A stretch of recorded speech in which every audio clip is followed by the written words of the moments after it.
ITIL।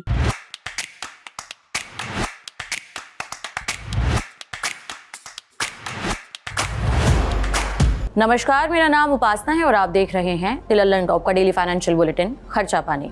आज से ठीक 6 साल पहले यही तारीख थी 10 दिसंबर, जब रिजर्व बैंक ऑफ इंडिया के तत्कालीन गवर्नर उर्जित पटेल ने इस्तीफा देकर सबको चौंका दिया था। कहा था कि व्यक्तिगत कारणों से इस्तीफा दे रहा हूं, लेकिन मीडिया में सरकार और सेंट्रल बैंक के बीच लंबे समय से चल रही तकरार को इस इस्तीफे की असल वजह माना गया। बहरहाल, उर्जित के औचक इस्तीफे के बाद देश के सबसे बड़े वित्तीय संस्थान RBI की गवर्नरशिप के लिए जिस नाम पर सहमति बनी, वो नाम था शक्तिकांत दास।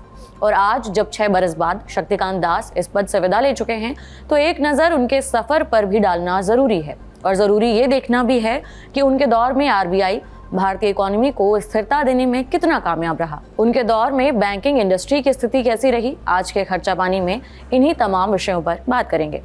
शक्तिकांत दास ने 12 दिसंबर 2018 को RBI के गवर्नर का पद संभाला था। उन्हें विरासत में मिली थी लड़खड़ाती बैंकिंग इंडस्ट्री। भारत की top NBFC company IL&FS infrastructure leasing and finance services, इसके डूबने की स्थिति दिख रही थी। पूरी तरह से कंपनी के बैंकरप्ट होने की खबरें चल रही थी। कंपनी 1 लाख करोड़ का लोन रीपेमेंट मिस कर चुकी थी। इस खबर ने मार्केट में तहलका मचा दिया था। इन्वेस्टर्स से लेके म्यूचुअल फंड्स, बॉन्ड मार्केट, सभी जगह बिकवाली दिखने लगी थी। बाकी NBFCs भी इसकी जद में आए। NBFCs के लिए पैसे जुटाना, फंड जुटाना मुश्किल हो गया। लिहाजा आलम यह हुआ कि NBFC को अपना बुरिया बिस्तर समेटना पड़ गया, जैसे दीवान हाउसिंग फाइनेंस और रिलायंस कैपिटल। शक्तिकांत दास ने जिम्मेदारी संभालते ही NBFC और हाउसिंग फाइनेंस कंपनियों की स्थिति का जायजा लिया और सिस्टम की हालत दुरुस्त की। जून 2024 में SBI रिपोर्ट में कहा गया है कि भारत के NBFC सेक्टर 10% की दर से बढ़ते दिखे हैं। ये भी कहा गया है कि टॉप नंबर की NBFC कंपनियों के मामले में भारत दुनिया भर में तीसरे नंबर पर है। इसके अलावा यस बैंक और लक्ष्मी विलास बैंक पर भी संकट के बादल छाए। RBI ने फिर से तत्परता दिखाई और RBI के दिशा निर्देश पर स्टेट बैंक ऑफ इंडिया की अगुवाई में बैंकों के कंसोर्टियम ने मिलकर यस बैंक में इन्वेस्ट किया और इसे बचा लिया। नवंबर 2020 में RBI ने लक्ष्मी विलास बैंक को DBS बैंक इंडिया के साथ मिला दिया, मर्जर कर दिया और उसे भी डूबने से बचा लिया।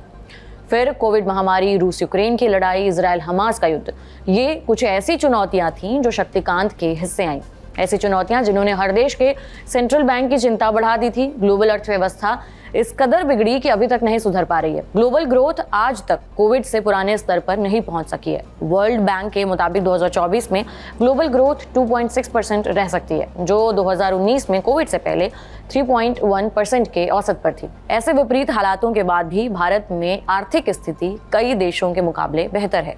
इस आर्थिक स्थिरता का क्रेडिट भी शक्तिकांत दास को ही जाता है। दरअसल शक्तिकांत दास ने जब जिम्मा संभाला था, उस समय रेपो रेट 6.5% थी। रेपो रेट वो दर है जिस पर RBI बैंकों को ब्याज देता है।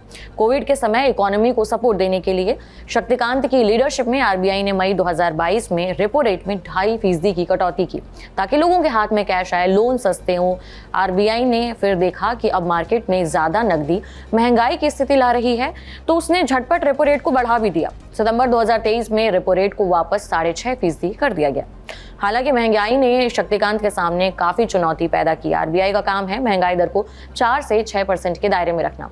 शक्तिकांत दास के दौर में एक समय ऐसा आया जब महंगाई लगातार 3 तिमाहियों तक 6% के तय दायरे से ऊपर रही, जनवरी से सितंबर 2022 तक।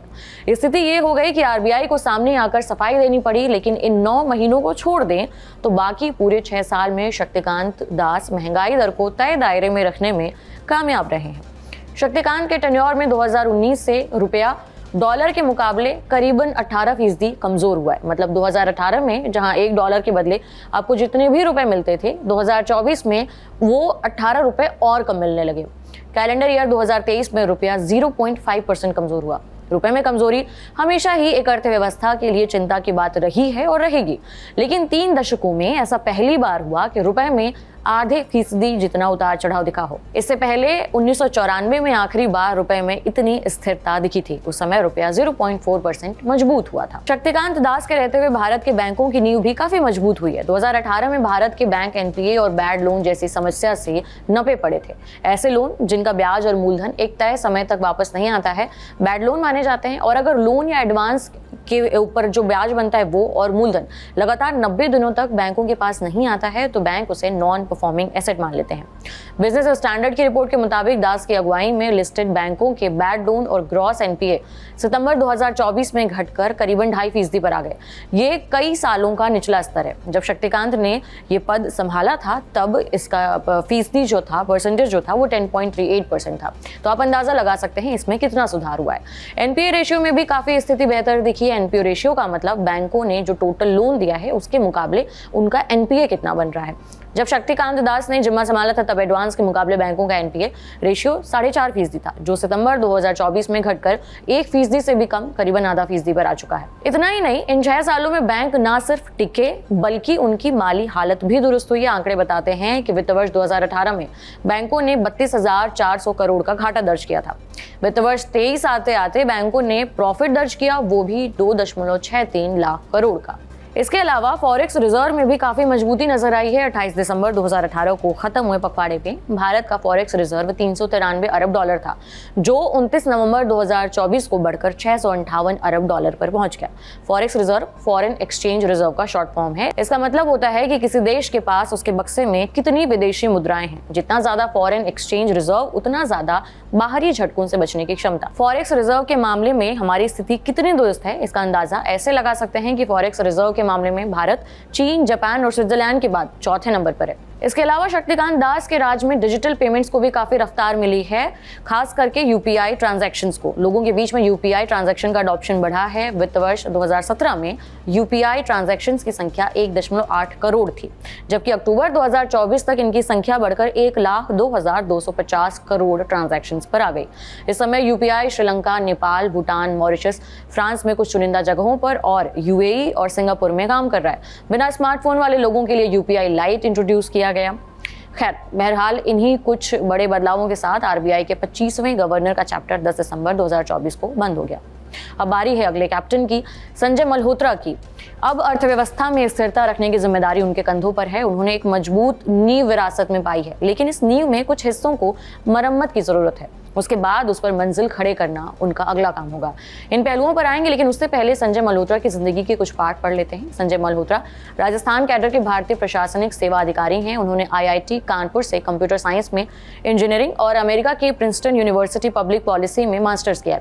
अपने 33 साल से ज्यादा के करियर में संजय मल्होत्रा ने कई क्षेत्रों में काम किया।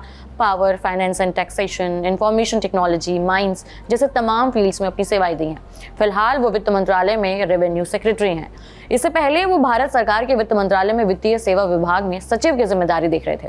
अब उनके पास भारत के सर्वोच्च वित्तीय संस्थान रिजर्व बैंक ऑफ इंडिया की बागडोर होगी। उनके सामने खड़ी सबसे फौरी चुनौती होगी एक्सचेंज रेट में स्टेबिलिटी लाना, महंगाई पर कंट्रोल, आर्थिक ग्रोथ को सपोर्ट और बैंकिंग इंडस्ट्री के लिए कुछ नियमों में ढील।